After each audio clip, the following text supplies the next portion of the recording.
नमस्कार। ईटीवी के खास प्रोग्राम सरकार आपके द्वार में आपका स्वागत है।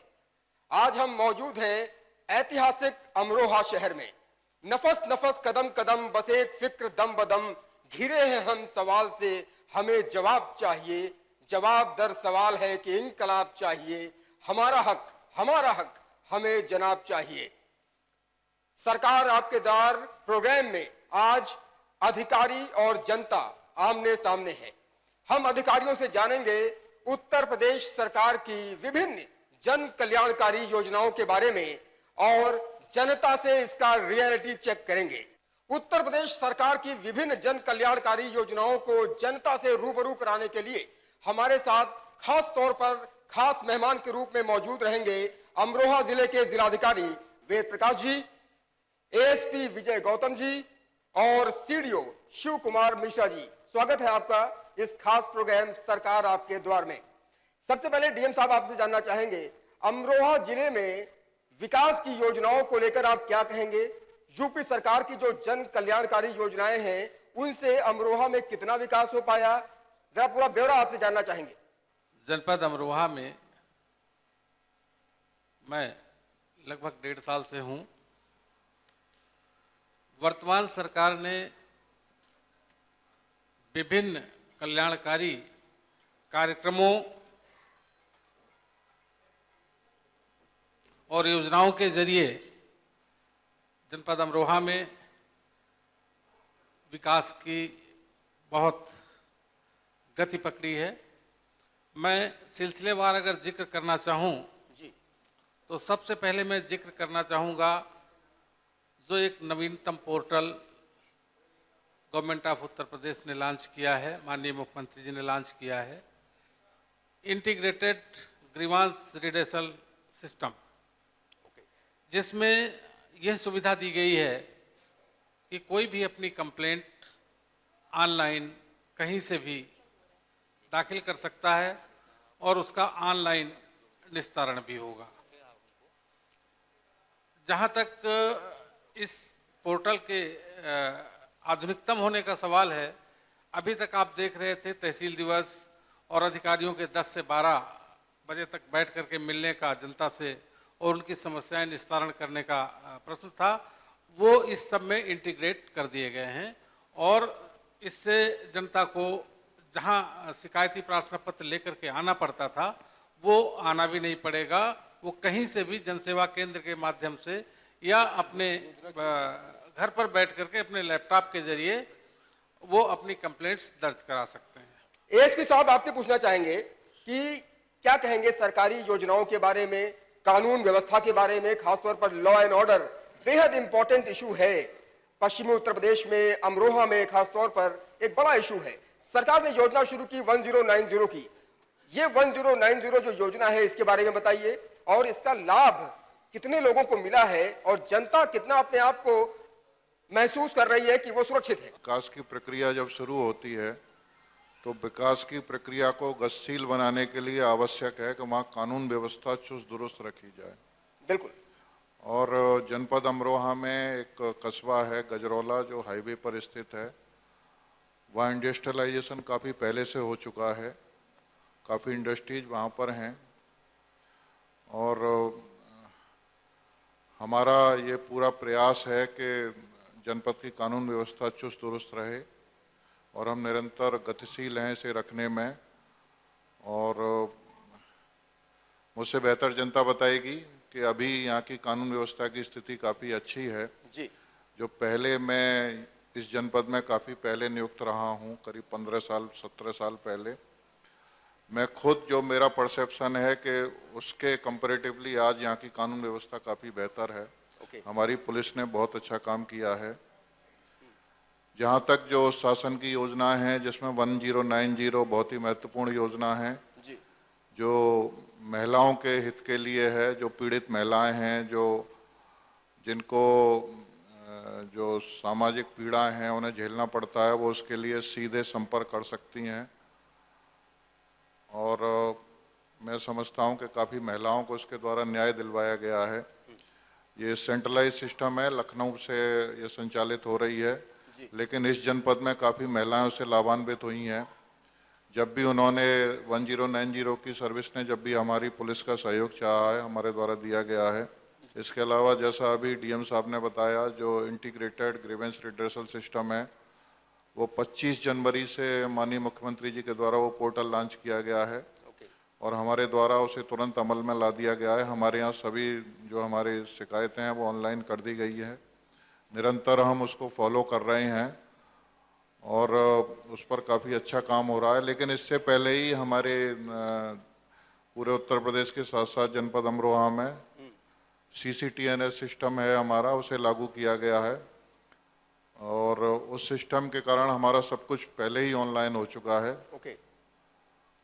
उसका फ़ायदा भी काफ़ी जनता को मिला है। हमारी सारी FIR ऑनलाइन लॉन्च हो रही हैं। जो हमारे इन्वेस्टिगेशन हैं उसके बाद जो परिणाम है वो ऑनलाइन हो चुके हैं। ये बेहद इंटरेस्टिंग बात है जो आपने कही, चाहे डीएम साहब ने कही या आपने कही, कि हाईटेक पुलिसिंग हो या फिर हाईटेक एडमिनिस्ट्रेशन या फिर ऑनलाइन कंप्लेंट्स हो, ऑनलाइन उसका समाधान हो। और 1090 की जो आपने बात की, हम इसका रियलिटी चेक महिलाओं से भी करेंगे कि महिलाएं क्या सोचती हैं। हमारे साथ सीडीओ साहब भी मौजूद हैं, शिव कुमार मिश्रा जी। सीडीओ साहब, आपसे जानना चाहेंगे कि गाँव के विकास के लिए खासतौर पर तमाम योजनाएं अखिलेश सरकार ने घोषित की, चाहे वो कन्या विद्याधन योजना हो, लैपटॉप योजना हो, पेंशन योजनाएं हो, समाजवादी पेंशन योजना हो, वृद्धावस्था पेंशन योजना हो, गांव-गांव यानी सरकार आपके द्वार, लोगों की चौखट तक क्या सरकार की योजनाएं पहुंच पाई हैं? ग्रामीण जनता के बारे में आप क्या कहेंगे? गांवों के विकास के लिए, शहरों के विकास के लिए प्रदेश सरकार द्वारा कई महत्वपूर्ण योजनाएं संचालित की जा रही हैं, जिसका आपने संक्षेप में जिक्र भी किया है। इस संबंध में मैं आपको अवगत कराना चाहूँगा कि शासन द्वारा कई महत्वपूर्ण योजनाएं चलाई जा रही हैं। जैसे एक तो समग्र ग्राम, डॉक्टर राम मनोहर लोहिया समग्र ग्राम विकास योजना। इसमें प्रत्येक वर्ष एक निर्धारित संख्या में गाँवों का चयन होता है और लगभग 36 कार्यक्रमों से उन गाँवों में कार्य कराया जाता है। हमारे ये सभी कार्य समय से पूर्ण किए जा रहे हैं और हमारे गाँव में यथासंभव सभी कार्यक्रमों में अपेक्षित संख्या में संतृप्तिकरण किया जा रहा है। इसी के साथ आप अवगत हैं कि ये कृषि प्रधान क्षेत्र है। यहाँ विशेष रूप से उत्तर प्रदेश सरकार माननीय मुख्यमंत्री जी द्वारा कामधेनु योजना, मिनी कामधेनु योजना, माइक्रो कामधेनु योजना चलाई गई है, जिसमें 100 पर क्रमशः 100 पशु, 50 पशु और 25 पशु रखे जाते हैं। इसमें काफ़ी अच्छा काम हुआ है। इसमें अन्य कई महत्वपूर्ण योजनाएं हैं, जैसे समाजवादी पेंशन योजना है। इसमें भी काफ़ी अधिक लक्ष्य है हमारा, 37,000 का पिछले साल लक्ष्य था। सभी हम लोगों ने समय से पूरा किया और सबको लाभ मिला। समय समय पे हम लोग गांव में सत्यापन भी करते रहते हैं। जिलाधिकारी महोदय, हम स्वयं, अन्य जिला स्तरीय अधिकारीगण, जितने भी महत्वपूर्ण काम कराए जा रहे हैं। इसके अलावा जो है डॉक्टर राम मनोहर एक लोहिया ग्रामीण आवास योजना है। आप अवगत हैं कि इंदिरा आवास योजना जो लागू है उसमें केवल 70,000 रुपया लाभार्थी को दिया जाता है। इसको हमारे शासन ने, विशेष रूप से मुख्यमंत्री जी ने महसूस किया कि ये धनराशि कम है और प्रदेश सरकार द्वारा एक सबसे अच्छी योजना लोहिया ग्रामीण आवास योजना चलाई गई, जिसमें कि 2,75,000 रुपया आवास निर्माण के लिए दिया जाता है, 15,000 रुपया सोलर फैन की स्थापना के लिए, 15,000 सोलर लाइट की स्थापना के लिए। तो आप सहमत होंगे कि 3,05,000 में अच्छे आवास बन रहे हैं। यहाँ बहुत से आवास बने हैं, हम लोगों ने स्वयं देखा है और लाभार्थी उसको अप्रिशिएट कर रहे हैं, महसूस कर रहे हैं कि वाकई में ये बहुत अच्छी योजना चल रही है। इसके अलावा प्रदेश सरकार की विशेष रूप से अन्य कई महत्वपूर्ण योजनाएं संचालित की जा रही हैं। अब उसका एक एक करके शायद हम जिक्र करें, बाय नेम जिक्र करें तो हो सकता है कि बहुत ज़्यादा समय उसमें लग जाएगा। लेकिन और आपको ये भी बताना चाहूँगा कि धरातल पे उन योजनाओं का स्थलीय सत्यापन, निरीक्षण समय समय पर, जैसा कि मैंने बताया कि हमारे जिलाधिकारी महोदय द्वारा, मेरे द्वारा, अन्य अधिकारियों द्वारा कराया जाता है। उनकी आख्याएँ प्राप्त की जाती हैं और अगर उसमें कुछ कमियां महसूस की जाती हैं तो उसको भी दूर कराया जाता है। और हम लोग इस तथ्य पे पहुंचे हैं कि ज़्यादातर योजनाओं का लाभ आम जनता जो गांव की रहने वाली है, आम पब्लिक रहने वाली है, उनको अच्छी तरीके से मिल रहा है, वह स्वयं भी महसूस करते हैं। डीएम साहब की बात आपने सुनी, सीडीओ साहब की बात आपने सुनी, एएसपी साहब की बात आपने सुनी। वक्त हो गया एक छोटे से ब्रेक का। और ब्रेक के बाद जब हम वापस लौटेंगे तो बात करेंगे सीधे जनता से और उनसे पूछेंगे कि आखिर जनता सरकारी योजनाओं के बारे में क्या सोचती है, क्या राय रखती है।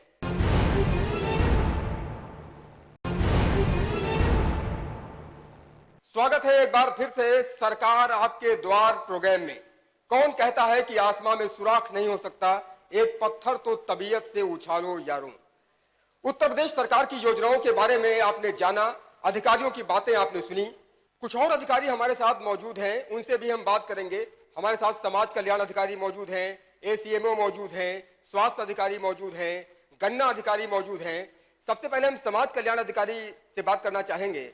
आप क्या बताएंगे समाजवादी पेंशन योजना के बारे में कि समाजवादी पेंशन योजना कितनी कारगर है, कितनी लाभदायक है आम जनता के लिए, और क्या क्या योजनाएं समाज कल्याण विभाग की तरफ से हैं जो जनता को जानना चाहिए, और जो ये कम्युनिकेशन गैप रहता है जनता और अधिकारियों के बीच में, वो कम्युनिकेशन गैप न रहे, जनता तक वो बात जाए, उसके लिए विभाग क्या कर रहा है। समाज कल्याण विभाग से कई प्रकार की योजनाएं संचालित हैं, जिसमें कई प्रकार की पेंशन योजनाएं हैं और छात्रवृत्ति योजनाएं हैं, राष्ट्रीय पारिवारिक लाभ योजना है। पेंशन योजना में पहले लाभार्थियों को मैनुअल फॉर्म जमा करना पड़ता था, लेकिन अब सरकार ने ऐसी व्यवस्था कर दी है कि उनके सभी के फॉर्म ऑनलाइन किए जा रहे हैं और उनको जो भुगतान किया जा रहा है वो पीएफएमएस के माध्यम से सीधे उनके खाते में किया जा रहा है। इसका फायदा ये हुआ है कि पहले बहुत सारा पैसा जो हम बैंकों को भेजते थे वो कभी कभी बैंक की पाइपलाइन में फंसा रहता था, उससे लाभार्थी को मिलने में देरी होती थी। लेकिन अब जो भी पैसा शासन से चलता है वो पूरा पैसा लाभार्थी के खाते में सीधे पहुंचता है, बैंक की पाइपलाइन में कोई भी पैसा नहीं रुकता है।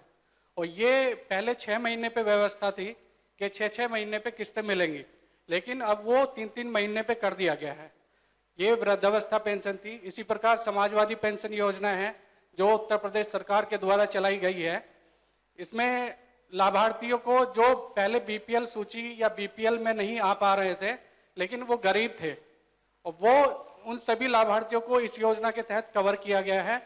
हमारे जिले में 34,272 का लक्ष्य हमें मिला है और 34,272 व्यक्तियों को ये पेंशन सीधे उनके खाते में भुगतान की जा रही है। इसके साथ ही इस योजना, ये पहली देश की योजना है जिसको शिक्षा और स्वास्थ्य के साथ जोड़ा गया है।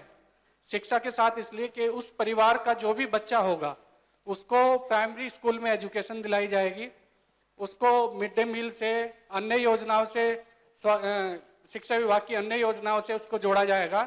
इसी प्रकार से स्वास्थ्य विभाग से इस योजना को जोड़ा गया है, जिसमें जननी सुरक्षा योजना है, टीकाकरण है, फैमिली प्लानिंग की है। अगर उस परिवार में कोई गर्भवती महिला है तो उसको जननी सुरक्षा योजना का लाभ प्राथमिकता के स्तर पर दिलाया जाएगा। इसका अभी हाल में पिछले साल सर्वे भी किया गया है और स्वास्थ्य विभाग और शिक्षा विभाग दोनों ने मिलकर इसमें बड़ा अच्छा काम किया है। तो यहाँ पर लाभार्थी भी मौजूद हैं, आप चाहें तो उनसे पूछ भी सकते हैं। इसी प्रकार से हमारी जो छात्रवृत्ति की योजना है, ये सीधे पहले ये होता था, छात्र फॉर्म भरता था, फॉर्म भरने के बाद हमारे पास फॉर्म आया करते थे, लेकिन अब सीधे सीधे छात्र को ही ये अधिकार दे दिया गया है कि वो घर पे बैठ के या साइबर कैफे में जाके सीधा अपना फॉर्म भर सकता है, रजिस्ट्रेशन करवा सकता है। उसको एक रजिस्ट्रेशन नंबर उस पर मिलता है, उसी के माध्यम से जब उसका फॉर्म एक्सेप्ट होता है तो उसके पास एक मैसेज जाता है तुरंत ही कि ये मैसेज आया है कि मेरा छात्रवृत्ति का फॉर्म एक्सेप्ट हो गया है। जैसे ही उसके खाते में पैसा जाता है छात्रवृत्ति का, तो उसके पास मैसेज आता है कि ये आपका भुगतान आपके खाते में कर दिया गया है। तो देखा आपने कि समाज कल्याण अधिकारी ने समाजवादी पेंशन योजना के बारे में बताया, छात्रवृत्ति योजना के बारे में बताया। हम सीधे जनता के पास पहुंचते हैं और उनसे पूछते हैं कि आखिर समाजवादी पेंशन योजना के जो लाभार्थी हैं, यहाँ पर कोई है समाजवादी पेंशन योजना के लाभार्थी? सबसे पहले तो मैं यहाँ उपस्थित सभी अधिकारियों का हार्दिक अभिनंदन करती हूँ कि उन्होंने हमारे लिए समाजवादी पेंशन योजना लागू की, जिसके माध्यम से हमने अपनी सभी विभिन्न जो विषम से विषम परिस्थिति थी उन सबका हमने जटिलता से बहुत ही आसान तरीके से हमने सामना किया है, तथा समाजवादी पेंशन योजना बनाकर उन्होंने हमारे बच्चों को भी शिक्षा का और स्वास्थ्य संबंधी सभी समस्याओं का अंत किया है। सर, आर्थिक मदद तो होती है, फिर उसमें मतलब घर के खर्चे में भी उसकी मदद हो जाती है।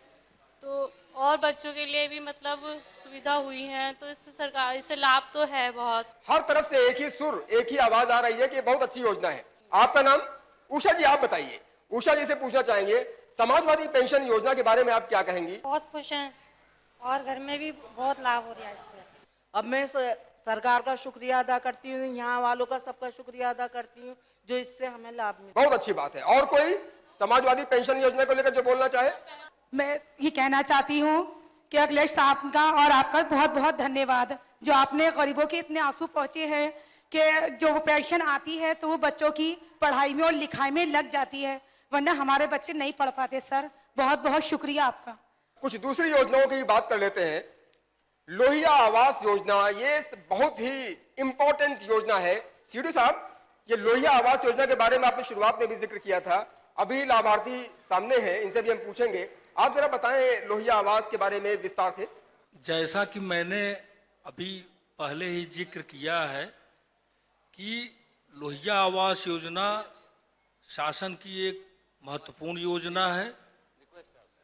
इसमें प्रत्येक लाभार्थी को आवास, सोलर लाइट और सोलर फैन तीनों आवास बनाने के लिए 2,75,000 रुपये दिया जा रहा है और सोलर फैन के लिए 15,000 और सोलर लाइट लगाने के लिए लगता है, यह लगवाया जाता है, ये कुल मिला के 3,05,000 रुपया उसको मिल रहा है। इसमें जो भी आवास बन रहे हैं उसमें 2 कमरे, किचन, लैट्रिन, बरामदा, उसका एक निर्धारित नक्शा है। इसमें ये भी है कि अगर जगह पूरी नक्शे के अनुसार नहीं मिल रही है तो मौके पे थोड़ा बहुत तब्दीली करके कमोबेश उसी तरह नक्शे पर मकान बनाया जाता है।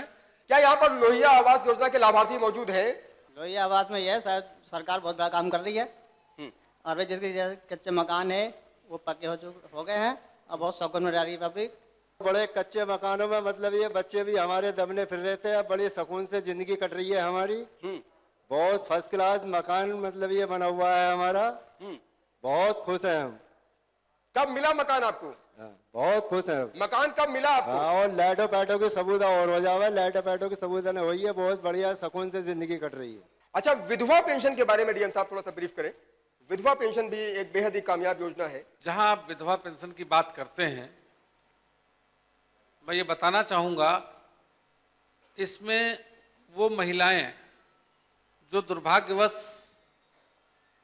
अपने पतियों को खो देती हैं, उनके जीवन यापन के लिए, उनके बच्चों के स्कूलिंग के लिए ये जो पेंशन दी जाती है, ये उसमें काफ़ी मदद करती है।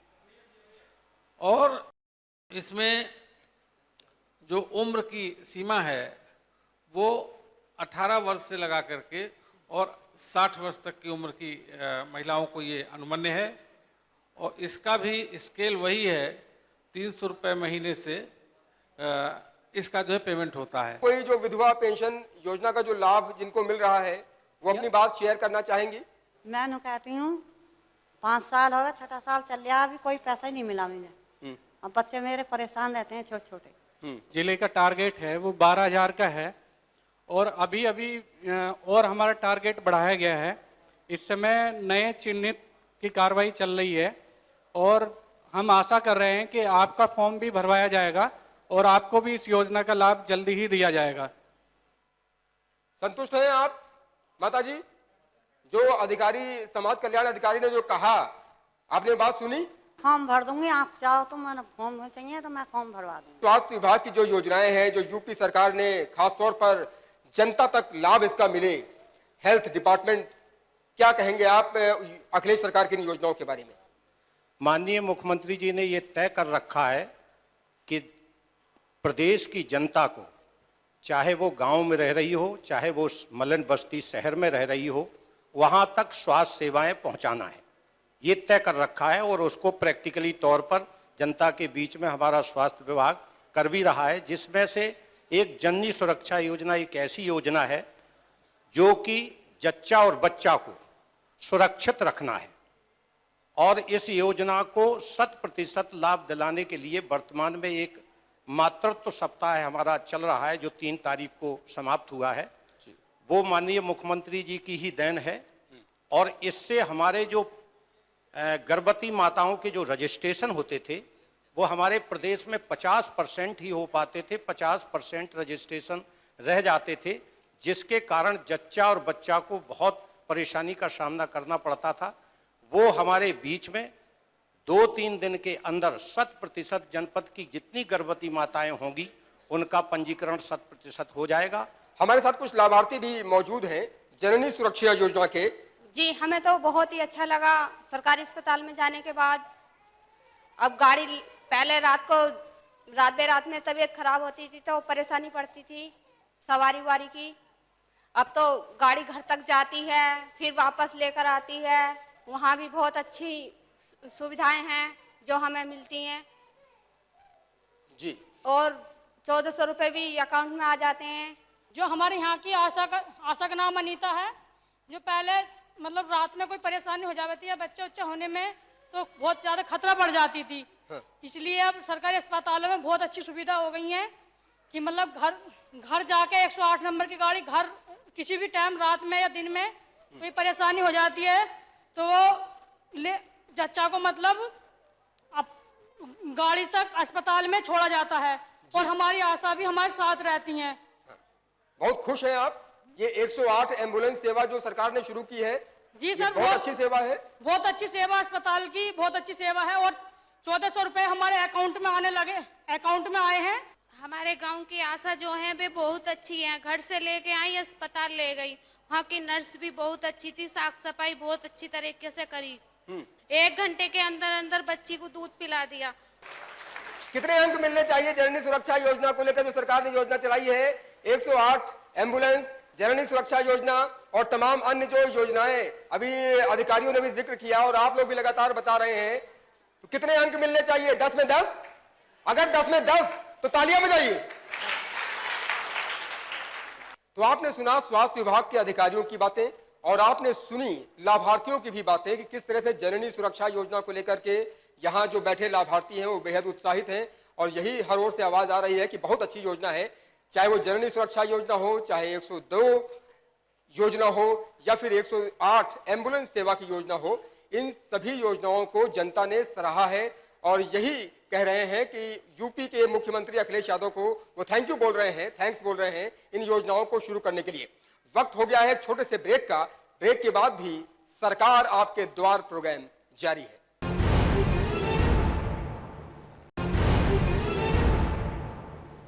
सरकार आपके द्वार प्रोग्राम में एक बार फिर आपका स्वागत है। तालियों के साथ स्वागत होना चाहिए। जनता से हमारी यही अपील है कि वो तालियों के साथ स्वागत करे, क्योंकि इतना अच्छा संवाद शायद ही टेलीविजन के इतिहास में कभी हुआ होगा कि जनता और अधिकारी आमने सामने इतने निष्पक्ष तरीके से बात कर रहे हैं, इतनी जबरदस्त संवाद हो रहा है और जनता अपनी परेशानियां भी रख रही है। हमारे साथ समाज कल्याण अधिकारी एक बार फिर आपसे बात करना चाहेंगे मनोज जी। मनोज जी, समाज कल्याण विभाग, आपने कई योजनाओं का जिक्र किया। छात्रवृत्ति योजना एक बहुत बड़ी योजना सरकार की है, कन्या विद्या धन योजना एक बहुत बड़ी योजना सरकार की है, लैपटॉप वितरण योजना एक बहुत बड़ी योजना सरकार की रही है। इसके अलावा और कौन कौन सी योजनाएं हैं जो कि सरकार का नारा भी है कि सब पढ़ें, बेटी है तो कल है, और न जाने कौन कौन से नारे लगा दिए गए, लेकिन जनता तक और खासतौर पर छात्राओं तक क्या ये छात्रवृत्ति पहुंच रही है? क्या ये कन्या विद्या धन पहुंच रहा है? क्या ये लैपटॉप पहुंचे? सभी छात्र और छात्राओं के लिए जो कक्षा 10 के ऊपर हैं उनके लिए दसमोत्तर छात्रवृत्ति योजना की शुरुआत की गई है। इसमें सरकार जिनके माता पिता या अभिभावक की आय 2 लाख से कम है उन सभी को उससे लाभान्वित करती है और इसमें छात्र को छात्रवृत्ति और उसके साथ साथ उसकी फीस की भरपाई भी सरकार के द्वारा की जाती है ताकि कोई भी गरीब छात्र शिक्षा से वंचित ना रहे। जनपद में इस समय हमारे यहाँ 59,000 के आसपास छात्र हैं, उसमें से 47,000 छात्र जो हैं पात्र पाए गए हैं और 47,000 छात्रों को सरकार द्वारा छात्रवृत्ति और फीस जो कॉलेज में उनके द्वारा जमा की जाती है उसकी फीस की भरपाई की जा रही है। इसमें सबसे मुख्य बात और जो सबसे बड़ा चेंज इसमें आया है वो ये है कि पहले मैनुअल हम लोग किया करते थे, अब पूरा सिस्टम ऑनलाइन है और ऑनलाइन में बच्चों को ही अधिकार दिया गया है अपना आवेदन करने का। अब उनको किसी कार्यालय के चक्कर नहीं काटने हैं, ना ही कॉलेज के पास जाना है। वो चाहे तो घर पे बैठ के अपना आवेदन कर सकते हैं या किसी साइबर कैफे से भी अपना आवेदन कर सकते हैं। इसके अतिरिक्त उनको समय समय पर SMS के माध्यम से सूचित किया जाता है कि उनका आवेदन स्वीकृत हुआ है अथवा रिजेक्ट हुआ है, उनका भुगतान हुआ है अथवा नहीं हुआ है, ये इसमें किया गया है। तीसरी बात महत्वपूर्ण ये है इसमें कि पहले केवल समाज कल्याण विभाग की जिम्मेदारी इसमें फिक्स थी, अब कई लोगों की इसमें जिम्मेदारी फिक्स कर दी गई है। इसमें छात्र अपने आवेदन करने के लिए जिम्मेदार हैं, तो कॉलेज उसको फॉरवर्ड करने के लिए कॉलेज की भी जिम्मेदारी तय की गई है। अगर कॉलेज उसके एप्लीकेशन को फॉरवर्ड नहीं करता है तो उसकी जिम्मेदारी तय की जाएगी, उसके खिलाफ कार्रवाई की जाएगी। ये साथ ही दशमोत्तर छात्रवृत्ति जो योजना है इसके बारे में जरा बताइए। इसके बारे में मैं बता रहा हूँ। साथ ही शिक्षा विभाग की इसमें जिम्मेदारी तय की गई है कि वो फीस, पाठ्यक्रम और कॉलेज जिले में संचालित है या नहीं है, इसकी पुष्टि शिक्षा विभाग करता है। और ये पूरी की पूरी व्यवस्था ऑनलाइन है। छात्र आवेदन करता है तो सीधा कॉलेज के अकाउंट में जाता है फॉर्म, और कॉलेज फॉरवर्ड करता है तो सीधे शिक्षा विभाग के पास जाएगा, और कॉलेज फॉरवर्ड करेगा तो सीधा समाज कल्याण आएगा। फिर उसकी लखनऊ NIC में स्क्रूटनी की जाती है। जो जेन्युइन छात्र हैं, जो उसके पात्र हैं, केवल उन्हीं को इसका लाभ दिया जाता है। अब सीधा हम चलते हैं जनता के पास और उनसे पूछते हैं कि कितना लाभ मिला। सर, मैं अखिलेश साहब का शुक्रिया अदा करना चाहूंगी कि उन्होंने हम लोगों को स्कॉलरशिप दी है और हम लोग इससे अपनी पढ़ाई जारी रखना चाहते हैं। इसके साथ मैं उनके लिए एक शेर भी कहना चाहूंगी। मंजिल दूर और सफर बहुत है, मंजिल दूर और सफर बहुत है, छोटी सी जिंदगी की फिक्र बहुत है, मार डालती ये दुनिया कब की हमें, मगर अखिलेश साहब की योजनाओं में असर बहुत है। वाह, क्या बात है, बहुत खूब। छात्रवृत्ति योजना के बारे में, खासतौर पर दशमोत्तर छात्रवृत्ति योजना जो सरकार की है, वो कितनी लाभदायक है और आपको कैसा महसूस हो रहा है कि यूपी के युवा मुख्यमंत्री अखिलेश यादव ने जो प्रयास किया है और आप लोगों को ये दशमोत्तर छात्रवृत्ति योजना दी है, क्या कहेंगे आप? मैं उनका सबसे पहले बहुत बहुत धन्यवाद करना चाहूंगी सभी छात्रों की तरफ से कि उन्होंने हमें ये योजना शुरू की है, जिसकी वजह से सभी छात्र अपनी पढ़ाई पूरी कर सकते हैं। और कहना चाहूंगी कि जब तक सूरज चांद रहेगा, अखिलेश यादव जी का नाम रहेगा। हम लोग को आगे पढ़ने के लिए पैसों की ज़रूरत पड़ती है। मैं मेडिकल की तैयारी कर रही हूँ, सो मुझे मतलब एप्लीकेशन फॉर्म अप्लाई करने के लिए 1000 2000 का एक एप्लीकेशन फॉर्म होता है। तो हर स्टेट लेवल के लिए कम से कम 25,000 चाहिए एप्लीकेशन फॉर्म भरने के लिए। तो मुझे इस स्कॉलरशिप से अपने एप्लीकेशन फॉर्म अप्लाई करने के लिए बहुत ज़्यादा हेल्प मिली है। So thank you for this state CM। And what about Kanya Vidyadhan and laptop? It is very good plan. Kanya Vidyadhan बहुत अच्छी योजना है एंड लैपटॉप मिलने से हम अपने सारे जो ज़रूरी डॉक्यूमेंट्स वगैरह है वो सेव कर लेते हैं एंड अपनी स्टडी हम उसके ज़रिए कर सकते हैं। First of all I would like to thank mister Akhilesh Yadav जिन्होंने इतनी अच्छी स्कीम चलाई है। मुझे कन्या विद्याधन योजना के अकॉर्डिंग 30,000 रुपीज़ मिले हैं। सो मैं उनका बहुत शुक्रिया करना चाहूँगी कि उन्होंने इतनी पहल की। आगे उनकी योजनाओं से हमें बहुत ज़्यादा फ़ायदा हो रहा है। So I would like to thank and मैं चाहूंगी कि उनकी सरकार आगे भविष्य में भी रहे। हम कुछ और योजनाओं की बात करेंगे। अगर हमारे साथ कुछ अधिकारी मौजूद हों जो कि कामधेनु योजना के बारे में बता सकें। माननीय मुख्यमंत्री जी द्वारा पोल्ट्री सेक्टर और डेयरी सेक्टर में विभिन्न योजनाएं चलाई जा रही हैं, जिसमें पहली योजना जो डेयरी सेक्टर में है वो है कामधेनु, जो कि 100 पशुओं की है, जिसमें लाभार्थी अपनी मर्जी से 50 या कितनी भी मतलब गाय और भैंस अपनी मर्जी से रख सकता है। योजना की लागत जो है 1,21,00,000 रुपए है, जिसमें कि 25% यानी कि 30 लाख रुपए करीब जो है उसको अपना मार्जिन मनी जमा करना पड़ेगा। इसके लिए उसको 2 एकड़ जमीन चाहिए। 2 एकड़ के अलावा जहां वो डेयरी स्टैब्लिश करेगा वो जगह अलग होगी उसकी। इसमें यह है कि पशु जो क्रय करेगा वो प्रदेश से बाहर करेगा और गवर्नमेंट जो उस पर इंटरेस्ट होगा उसमें 12% की छूट होगी। मान लिया 12.5% कोई बैंक ले रहा है तो 12% हम उसको देंगे।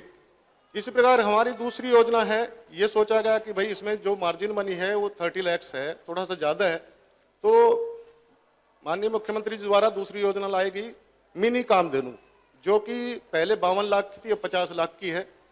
उसमें 13 लाख रुपए के करीब मार्जिन मनी है। बाकी जो है वो योजना वही है। उसमें लैंड 2 एकड़ थी, इसमें 1 एकड़ है। इसमें भी 12% की सब्सिडी है, मतलब ब्याज की। जो भी बैंक ब्याज लेगा उसमें हम 12% उसको देंगे। पशु इसमें भी बाहर से ही क्रय किए जाएंगे। तीसरी फिर ये सोचा गया कि भाई कुछ जो थोड़े छोटे किसान हैं उनको भी लाभान्वित किया जाए। विभाग ने और माननीय मुख्यमंत्री जी के द्वारा एक योजना लाई गई माइक्रो कामधेनु, जो कि 25 पशुओं की है। इसकी कीमत जो है 26,99,000 रखी गई, जिसमें से 6,74,000 रुपए मार्जिन मनी के रूप में रखे गए हैं। बाकी शर्तें नियम लगभग वही हैं कि प्रदेश से बाहर क्रय किया जाएगा और 12% का सब्सिडी दी जाएगी ब्याज के रूप में। हमारे साथ अनिल कुमार सिंह जी हैं, जो माइक्रो कामधेनु के लाभार्थी हैं। क्या कहना चाहेंगे आप? बहुत अच्छी योजना है सरकार की, छोटे किसानों के लिए खास तौर से, और हम लोग इसमें मेहनत करके अपनी तरफ से प्रयास भी हमारा है। बाकी हम लोगों के सामने एक समस्या आ रही है बहुत बड़ी। हेलो सर, आप ध्यान दीजिए मेरी बात का। जी, आप बताएं। हम लोग जो है दूध का जो उत्पादन कर रहे हैं उसका रेट हमको नहीं मिल रहा है। सरकार ने कोई ऐसी योजना नहीं है, हम उस दूध को कहाँ बेचें। जो जिन डेयरियों के माध्यम से हम दूध बेच रहे हैं वो 22 रुपए 23 रुपए हमको रेट दे रहे हैं, जबकि 20 रुपए में पानी मिल रहा है। तो उस दूध को बेचने में फिर उसके बाद हमारे और भी इन्वेस्टमेंट हैं, वो हम कहाँ से पूरे करें। जो पॉइंट उन्होंने उठाया बिल्कुल सही है, और ये एक सार्वजनिक समस्या, सभी जगह की समस्या है।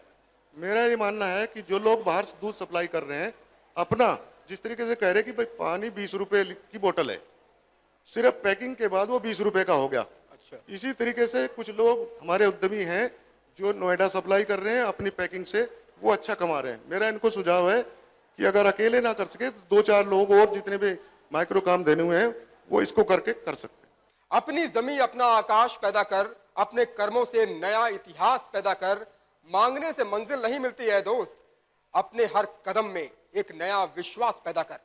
जिस तरह से लाभार्थियों और अधिकारियों के बीच की ये वार्ता चल रही है, और जिस तरह से उत्तर प्रदेश की सरकार विभिन्न योजनाओं में एक इतिहास रच रही है, उसे जानकर, उसे लाभार्थियों से सुनकर मुझे यही शब्द याद आते हैं कि अपने कर्मों से नया इतिहास पैदा किया है उत्तर प्रदेश की सरकार ने।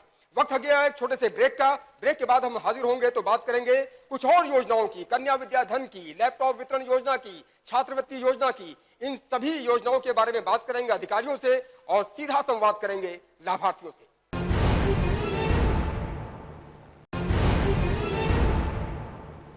सरकार की विभिन्न योजनाओं के बारे में आपने जाना, विभिन्न कल्याणकारी योजनाओं के बारे में आपने जाना, लाभार्थियों की आवाज आपने सुनी, लाभार्थियों की बातें आपने सुनी कि कितना खुश हैं वो। चाहे वो जननी सुरक्षा योजना हो, छात्रवृत्ति योजना हो, कौशल विकास योजना हो, लोहिया ग्राम विकास योजना हो, ये सभी योजनाएं बेहद लाभप्रद हैं और बेहद कल्याणकारी है, और जनता में बेहद खुशी है, बेहद उत्साह है। एक बार फिर से हम डीएम साहब से जानना चाहेंगे, इन योजनाओं के बारे में जो आपने लाभार्थियों की बातें सुनी, बेहद उत्साहित नजर आ रहे हैं, और सारी योजनाओं के बारे में सुनकर और आपकी बात सुनकर के भी दे आर वेरी एक्साइटेड। आप क्या कहेंगे फाइनल वर्ड की जो योजनाएं हैं, और कौन कौन सी योजनाएं सरकार की जो आने वाली हैं, जो इम्प्लीमेंट होने वाली हैं, what do want to say about that? अभी तक आप लाभार्थी परक योजनाओं का जायजा ले रहे थे, आपने पब्लिक से भी जानकारी ली, अधिकारियों से भी हमारे योजना के बारे में जानकारी ली। मैं थोड़ा और आपको बताना चाहूँगा कि इस गवर्नमेंट में लाभार्थी परक योजनाएं तो हैं ही, बहुत सी योजनाएं ऐसी हैं जो जन सुविधाओं से जुड़ी हुई है, इंफ्रास्ट्रक्चर की योजनाएं। जैसे इस सरकार की एक योजना थी कि हर जनपद मुख्यालय को हाईवे से 4 लेन से जोड़ा जाए। इसी तरह से जनपद मुख्यालय से हर तहसील को 4 लेन से जोड़ा जाए। मैं बताना चाहूँगा आपको, जनपद अमरोहा में मुख्यालय भी 4 लेन से जुड़ा हुआ है और तहसीलें भी 4 लेन से जुड़ी हुई हैं। इसके अलावा यहाँ पर जो मुख्यालय का मार्ग है, इस पर पथ प्रकाश की व्यवस्था हम करा रहे हैं। स्ट्रीट लाइट होगी इसमें, ये एक उदय होता हुआ अमरोहा आपको नजर आएगा इस पुराने अमरोहा से आगे।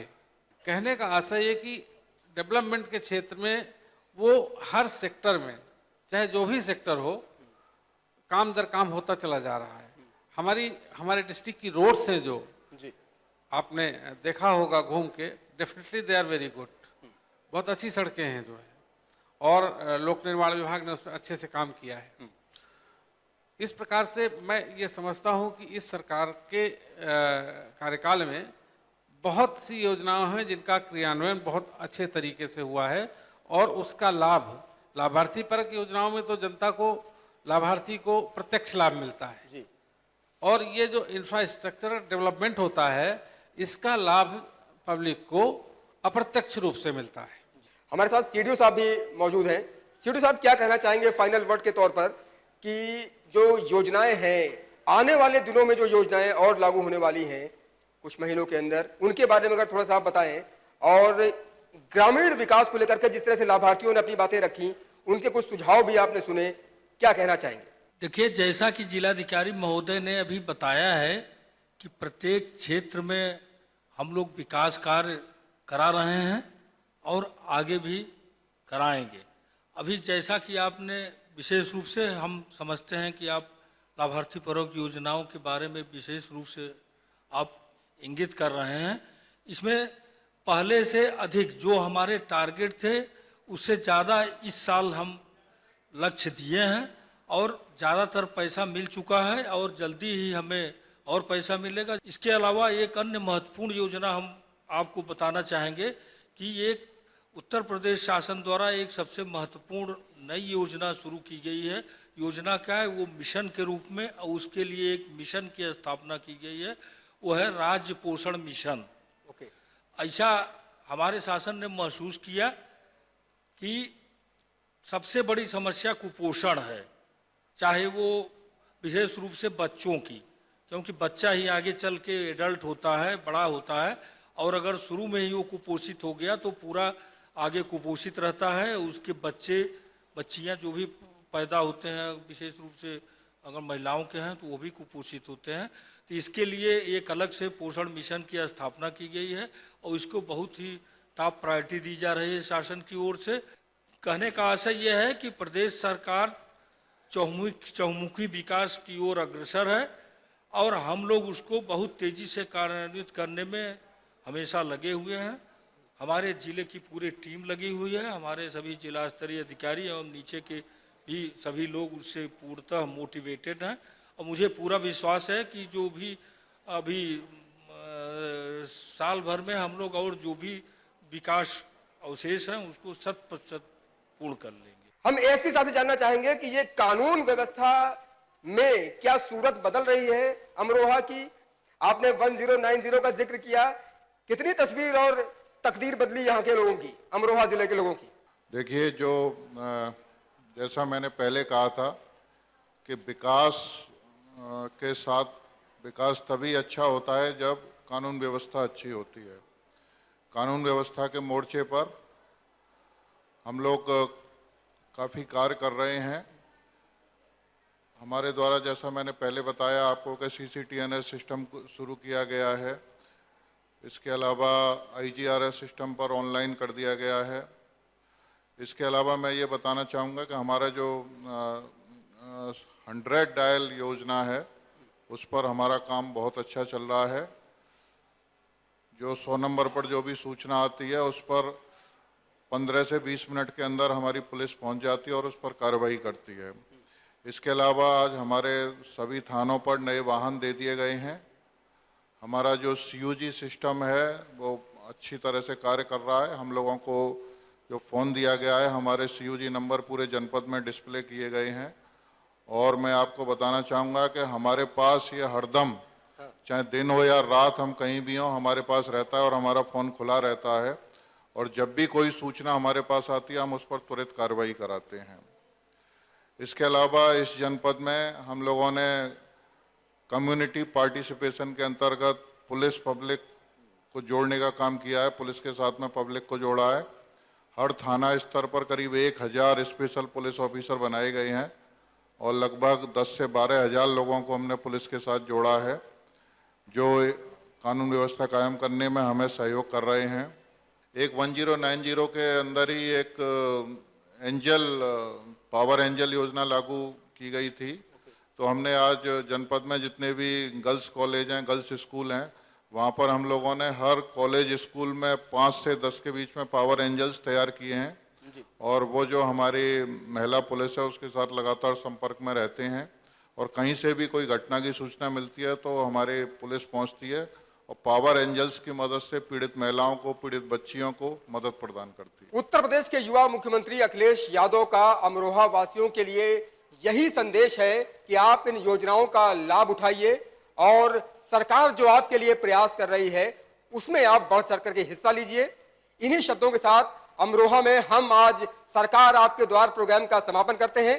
फिर मिलेंगे किसी दूसरे शहर में उसी जोश और जज्बे के साथ और यही संवाद जिस तरह से आज अमरोहा में हुआ है ऐसा ही संवाद जारी रहेगा दूसरे शहर में भी। बहुत बहुत धन्यवाद।